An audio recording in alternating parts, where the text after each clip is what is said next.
I'm going to go back to the question I had about the lawsuit. I understand that you said it would be faster if the legislature gives the money. Well, I think it would be. I could be. But is there any indication? But is there any indication they're going to do it? I mean, you had your members. You were on the floor today. You had other members talking about the money.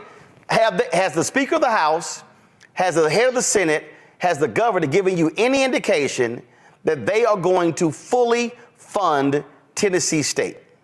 I believe the carrier of the bill, Representative Reagan, did make that statement that he wanted to help get Tennessee State fully funded. No. I said, has the governor, the Speaker of the House, and the head of the Senate, have they said to you, Representative Love, we are giving you our word that we are going to fully fund Tennessee State in 2024?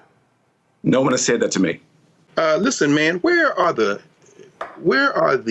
strong voices in the legislature? And I mean that because you almost called the name of the person I'm thinking of immediately. You almost said Avon Williams when you brought him. Remember your father well as well. We had many fights, as you probably have heard, in the legislature because we often urged him, Rufus Jones, what was Harold Ford's father, asking them, Harold Ford Sr., y'all need to punch these white boys in the mouth. And that often put a fire under them. So I'm going to, ask you about a little fire in your belly, brother.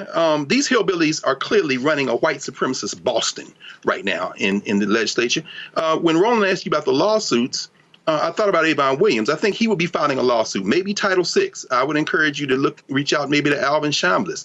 I'm wondering, where is the fire? I mean, I heard the fire from Bo Mitchell, but it shouldn't be a white man having to say that. I want to know when some of you legislatures in the Tennessee legislators with a supermajority that didn't go away anytime soon are going to go to the federal courts on this, brother. Great question. I'll tell you this. When we had the committee formed, that was one of the things that we wrestled with. Do we go with a lawsuit or do we try a legislative route? Once we got that data, we thought it best to go with the legislative route first and reserve the lawsuit in case we did not get any traction with that. So when the money came back, our plan was to return the next year and secure more funding.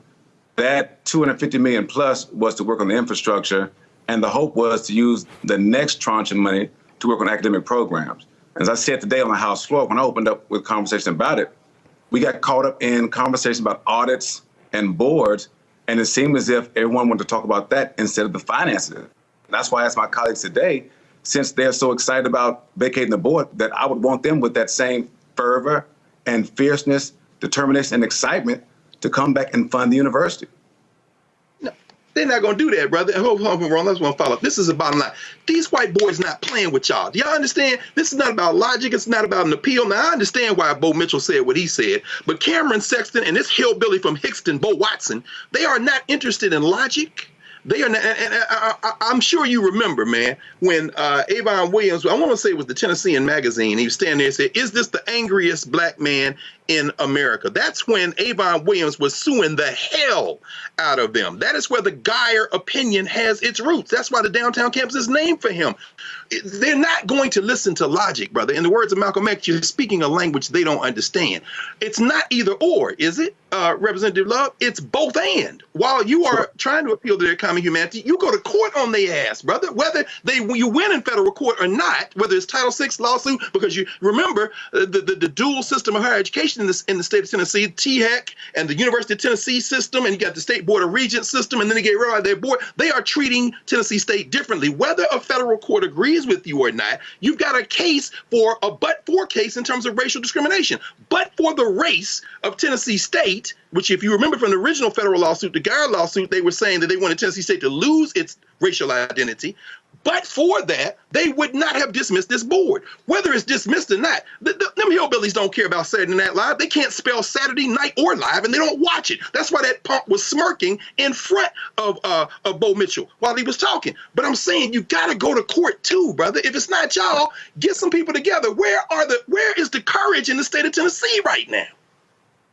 Well, I think we got it. There was a group of preachers, I think, that came on the last show that Roland had, Chris Jackson and some others with IMF, who I think may be looking at that route. I can't say if they are or not, but I hear your point. And we will look at some alternative routes than just the legislative one.